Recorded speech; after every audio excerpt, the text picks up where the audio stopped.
আসসালামু আলাইকুম সবাইকে। আপনারা সবাই কেমন আছেন? আশা করি ভালো আছেন। আমরাও আল্লাহর রহমতে ভালো আছি। তো প্রতিদিনের মতো আজকেও একটা ছোট্ট ব্লগ নিয়ে হাজির হলাম বন্ধুরা। তো আজকেও সকাল থেকে যা যা করব আপনাদের সঙ্গে শেয়ার করব। সকালের নাস্তা খেয়েছি আমরা আজকে আলু ভাজি, রুটি, সেমাই আর ডিম। আর এখন খাচ্ছি চা। তো নাস্তাটা বেশ খানিক আগেই খেয়েছি, 1 ঘন্টা আগে। তো টুকিটাকি কাজ করে নিলাম, এই জন্য একটু দেরি হলো। আমার বোন আবার ফোন দিয়েছিল, ওর সঙ্গে কথা বললাম, ও একটু অসুস্থ, তো এই জন্য দেরি হলো। এখন চা খাবো আর ভাত বসিয়েছি। ভাতটা হয়ে গেলে মাংস ভিজিয়েছি, মাংস রান্না করব। তো সারাদিন টুকিটাকি যা যা কাজ আছে বন্ধুরা করব, আপনাদের সঙ্গে শেয়ার করব। এটা হলো আয়ানের চা, এটা আমার চা। তো এখন দুই মা ছেলে আমরা চা খেয়ে নেব।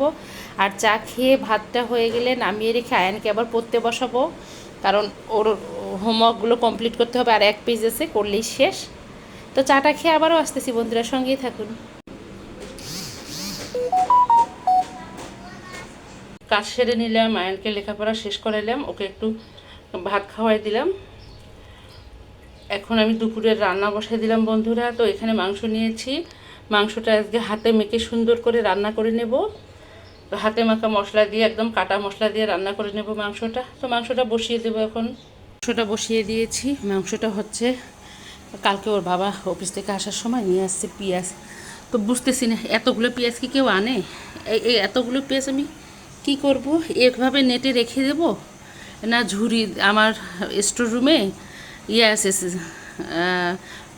আদা রসুন রাখার যে সেলফগুলো আছে ওগুলোতে রেখে দেবো, বুঝতেছি না।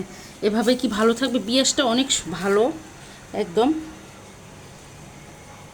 কতগুলো পেঁয়াজ নিয়ে আসছে সে আমাকে না বলে।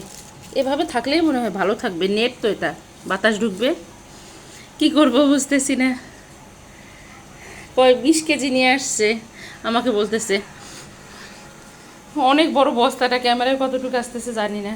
তো এটা একটা নেটের বস্তা, ভাবছি এভাবেই রেখে দেবো, এভাবে স্টোর রুমে ঝুলায় রেখে দেবো। তো দেখি কি করা যায়। মাংস বসাই দিছি, দিয়ে রুটি বানাইতে যাব। দেখি হঠাৎ বাসায় আটা নেই। আটা আনতে গেছিলাম নিচে, আটা না ময়দা নিয়ে আসছি। ময়দা নিয়ে আসছি, কচু পাতা পেয়েছি, কচু পাতা নিয়ে আসছি, এটাকে ভর্তা করব লেবুর রস দিয়ে। আর পেয়েছি এখানে ছোট ছোট, এগুলো কি বলে, কি যেন বলে, করলা না, করলা তো বলে না, ওস্তা বলে, কি যেন বলে, করলা বলে আমাদের ওইদিকে ছোটোটাকে। আর পেয়েছি বড় বড় 2টো আম। ঝুড়িতে আর আম ছিল না দোকানদারে, শুধু 2টো আম ছিল। এই 2টো আম নিয়ে আসছি। 2টো আম নিয়েছে 30 টাকা। একটা লেবু নিয়েছে 10 টাকা। লেবু আমার শেষ হয়ে গেছে, একটা নিয়েছি 10 টাকা, কারণ লেবুটা আমার লাগবে। এখন আমি কচু পাতার ভর্তায় দিয়ে দেব। তো এই তো, এখন মাংসটা হয়ে গেলে কচু পাতা ভর্তা করে নেব। আর ছোট আলু দিয়ে এই করলাটাকে কুচি করে এখন ভাজি করে নেব তেলে। এই তো মাংসটা হয়ে গেছে, নামিয়ে নেব। নিয়ে এখন কচু পাতা ভর্তা করব। কচু পাতাটা ভালো করে একদম ধুয়ে নিলাম, একদম কচি কচু পাতা। আমি সেই রমজান মাস থেকে খুঁজতেছি, পাচ্ছিলাম না। আমি আজকে ওই যে আটা কিনে, ময়দা কিনে আসতেছিলাম, শাক মামা তখন আমাকে ডেকে বলতেছে যে আপা কচু পাতা আজকে নিয়ে আসছি, নিয়ে যান। তো একদম কচি, খুব সুন্দর। আমি এটাকে সেদ্ধ করে নেব। আমার মা কী করতো, কলা পাতায় খুব সুন্দর করে মোড়ায় একদম মাটির চুলায় পুড়তো, একটা সুন্দর ঘ্রাণ আসতো। ওই ভর্তাটা খেতে খুবই মজা, লেবুর রস দিয়ে করতো। তো এখানে তো আমার কাছে কলা পাতা নেই, আর এটা সম্ভব না। আমি এই জন্য একটু সেদ্ধ করে নেব, নিয়ে তারপর মরিচ পেঁয়াজ দিয়ে ভেজে ভর্তা করে নেব।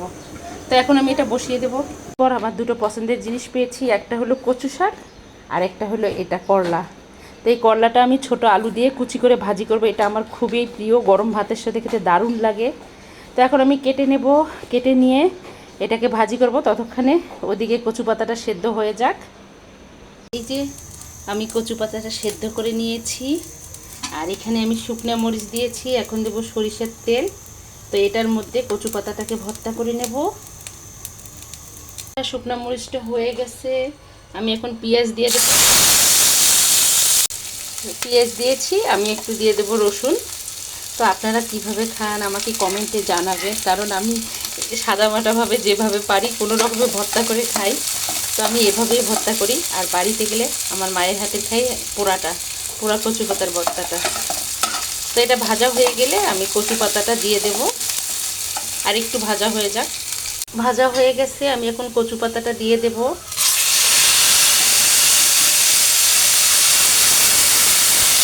তো আমি এখন লবণ দিয়ে দেব স্বাদ মতো, অল্প দিতে হবে, কচু পাতায় বেশি লবণ দিলে খেতে ভালো লাগে না। এটাকে একদম আরেকটু ভালো করে নেড়ে নিয়ে লেবুর রস মেখে নেব। তো কচু পাতার ভর্তাটা হয়ে গেছে, এই যে আমি লেবুর রসটা এখন দিয়ে দেব। খেতে দারুণ লাগবে গরম ভাতের সাথে বন্ধুরা, এত টেস্ট লাগে যা বলার মতো না। আর যে পাতাগুলো গলা ধরে লেবুর রস দিলে আর গলা ধরে না। তো এটা হয়ে গেছে, আমি মেখে নিয়ে এখন নামিয়ে নেব। তো এই তো বন্ধুরা তৈরি হয়ে গেল আমার অ্যারাম লিপ ভর্তা। খুব মজাদার হবে এটা খেতে গরম ভাতের সাথে। আর আমি বললাম না এটা আমার পছন্দ, কিন্তু ওর বাবা অফিস থেকে আসার পর দেখবেন অর্ধেকটাই খেয়ে ফেলছে, কারণ ওর বাবাও এগুলো খুব পছন্দ করে। তো এই তো রেডি হয়ে গেল। এখন আমি করলা ভাজিটা করে নেব, করে নিয়ে বাচ্চাদেরকে তাড়াতাড়ি খেতে দেব। তো এই তো করলাটা কেটে আলু সহ কুচি করে নিয়েছি, ভালো করে ধুয়ে নিয়েছি। আর এখানে কাঁচামরিচ, রসুন, পেঁয়াজ একটু লাল করে নেব, নিয়ে করলাটা দিয়ে দেব, দিয়ে ভাজি করে নেব। তো করলা ভাজিটা আমি করতেছি সাদা তেল দিয়ে, মানে সয়াবিন তেল দিয়ে। এটা ভাজা হয়ে গেলে করলাটা দিয়ে দেব। এটা ওর বাবার খুব প্রিয়। করলা ভাজি দিয়ে কি কেউ কখনো দেখছেন রুটি খায়? ওর বাবা খায়। আজকে এসে দেখবেন যে রাতে ভাত না খেয়ে এটা দিয়ে রুটি খাবে। তো এই তো বন্ধুরা করলা ভাজিটা হয়ে যাচ্ছে ছোট আলু দিয়ে। তো আর 5 মিনিট পরে এটাকে আমি নামিয়ে নেব। ঠিক আছে, করলা ভাজিটা একদম আমি মুসমুসে করিনি, একদম মাঝারি ধরনের করেছি, নরমও না শক্তও না, খুব সুন্দর হয়েছে। এত সুন্দর হয়েছে যা বলার মতো না। আমি একটু খেয়ে দেখলাম, খুব সুন্দর হয়েছে গরম ভাতের সাথে, বাস একদম মজাদার। খাবার রেডি হয়ে গেছে দুপুরের খাবার হলো আজকে সাদা ভাত প্রতিদিনের মতো। এখানে আলু দিয়ে মাংস রান্না করেছি, কারণ কি করব, আমার বোন 1 বস্তা আলু দিয়েছে, আমি এত আলু কি করব, এজন্য প্রতিদিন আলু খাওয়া শুরু করে দিয়েছি, কবে যেন আলুর মতো হয়ে যায় গোল। তো এখানে এই যে হাতে মাখা মশলা দিয়ে একদম হাতে মেখে মাংসটা রান্না করে নিয়েছি। আর এখানে এই যে মজাদার ছোট আলু দিয়ে করলা ভাজি, এখানে হলো আমার প্রিয় কচু পাতার ভর্তা লেবুর রস দিয়ে, আর গতকালকের এখানে আছে পাট শাক ভাজি। তো এখান থেকে একটা জিনিস মিসিং, সেটা হলো সালাদটা ওরা বলতেছে খাবে না, এজন্য সালাদটা আজকে করতেছি না। তো আমরা দুপুরের খাবার খাবো এখন, খেয়ে আবারও আসতেছি বন্ধুরা, তো সঙ্গেই থাকুন। তো খাওয়া দাওয়া শেষ করে 1.5 ঘন্টার মতো একটু রেস্ট নিলাম, শুয়ে রেস্ট নেওয়া শেষ। আয়ান এখন বলতেছে এই আম দুটো সে খাবে। তো কাঁচা আম এগুলো টক না মিষ্টি আমি জানি না, সে বলে ছালাদ করে খাবে। তো এখন আম দুটো একটু ছালাদ করব, করে ওকে খুশি করব আর কি। তো এখন আম দুটো কাটবো, কেটে ছালাদ করব। বছরের প্রথম আম খাবো আমরা আজকে ইনশাল্লাহ। তো এই তো আমটা কেটে নিয়েছি। অল্প জিনিসের বরকত বেশি হয় মনে হচ্ছে, অনেকগুলো হয়েছে। আর আমি এখানে শুকনা মরিচ পুড়ে নিয়েছি সনাতন পদ্ধতিতে, যেভাবে পুড়ে আমার পোড়াটা ভালো লাগে সালাদ বা ভর্তার সাথে খেতে। আর দিয়ে দেবো, আয়ান বলতেছে এটা প্রচুর টক, তো এর জন্য 1 চা চামচ দিয়ে দিলাম চিনি, দিয়ে দেবো পরিমাণ মতো লবণ, আর একটু দেবো সরিষার তেল। তো এটাকে এখন ভালো করে মেখে নেব।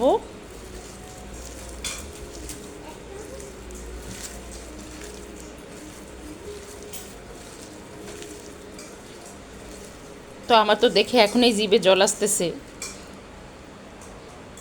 তো এই তো বন্ধুরা রেডি হয়ে গেল টক মিষ্টি ঝাল কাঁচা আমের ভর্তা। তো এখন এটা আমরা সবাই মিলে খাবো, খেয়ে আর একটু রেস্ট নেব, নিয়ে বিকেলে চা নাস্তার আয়োজন করা লাগবে আবার আমার প্রতিদিন, কারণ আমার সকাল থেকে রাত সন্ধ্যা পর্যন্ত যা যা করা লাগে আমি তাই আপনাদের সঙ্গে শেয়ার করি। তো বিকেলে চা করব, নাস্তা কি করা যায় দেখি। আগে এটা খেয়ে নেই, খেয়ে একটু রেস্ট নেই, তারপরও আসতেছি আবার। এখন বলছিলাম না যে আম ভর্তা খেয়ে একটু রেস্ট নেব, কিসের রেস্ট নেই, এই যে বসে বসে আমি রুটি বানাইলাম। তো রুটিগুলো এখন সেকে রেখে দেব, কালকে ওর বাবা খাবে, আবার আজকে রাতেও খাবে। তো খালা মনে হয় আগামীকাল আসবে, ফোন দিয়েছিল। তো এই জন্য একটু কষ্ট করাই লাগতেছে আমার। রুটিগুলো এখন ছেঁকে নেব, নিয়ে রেখে দিয়ে তারপর চা নাস্তা রেডি করব। বের হয়ে গেছে বন্ধুরা। এখন আমি এই যে ডাল বাটা ছিল ফ্রিজে, ওর বাবা বলছে পেঁয়াজু বানাতে, পেঁয়াজু বানাবো। আর একটু ছোলা আছে, ছোলা ভুনা করব, ওদেরকে এখন খেতে দেবো চা। তো এই তো পেঁয়াজুটা এখন ভেজে নেই, এখানে ফ্রাই প্যানে তেল দিয়েছি, তো পেঁয়াজুগুলো ভেজে নিচ্ছি। রমজান মাস গেছে কিন্তু এদের ইফতার খাওয়ার স্বাদ এখনও মেটে নেই। তো সবগুলো এইভাবে একে একে ভেজে নেব। তো বন্ধুরা, ছোলাটা ভুনা হয়ে গেছে, এখন আমরা খাবো ছোলা মাখা আজকে টমেটো গাজর দিয়ে। তো আমাদের বিকেলের নাস্তা রেডি হয়ে গেছে বন্ধুরা। আজকে বিকেলে যা খাবো আমরা, এই যে ছোলা মাখা খাবো, আর মুসমুসে পেঁয়াজু বানিয়েছি। পেঁয়াজুটা খুবই মজা হয়েছে। ডাল বাটা ছিল ফ্রিজে, এটা দিয়ে বানিয়ে নিলাম, নাহলে নষ্ট হয়ে যাবে। পেঁয়াজু খাবো, খেজুর ছিল, খেজুর বের করলাম, আর এখানে ট্যাঙের শরবত। তো এগুলো হলো আজকে আমাদের বিকেলের নাস্তা। খেয়ে আমরা খাবো চা। ওর বাবা চলে আসতেছে, আর মনে হয় 10-15 মিনিট লাগবে। তো এই তো এগুলো খাবো। আর একটা কথা, আমার ভিডিওটা যদি দেখতে দেখতে কোনো বন্ধুর ভালো লেগে থাকে, প্লিজ আমার চ্যানেলটাকে সাবস্ক্রাইব করবেন, অর্ণাস মমের সঙ্গে থাকবেন, লাইক কমেন্ট শেয়ার করবেন। আর সকল বন্ধুদের জন্য শুভকামনা। আমার এই সাদামাটা লাইফস্টাইল আপনাদের কাছে কেমন লাগে কমেন্টে জানাবেন। আমি প্রতিদিন যা করি তাই আপনাদের সঙ্গে শেয়ার করি। তো আবারও বললাম, সকল বন্ধুদের জন্য শুভকামনা। আর একটাই কথা, ভিডিওটা দেখার শুরুতে একটা একটা লাইক দিয়ে দেখা শুরু করে দেবেন, কারণ আমি আমার সব বন্ধুদের ভিডিও দেখি, প্রথমে লাইক দিই, তারপর কিন্তু কমেন্ট করি। তো আজকে এই পর্যন্ত। আল্লাহ হাফেজ, আসসালামু আলাইকুম।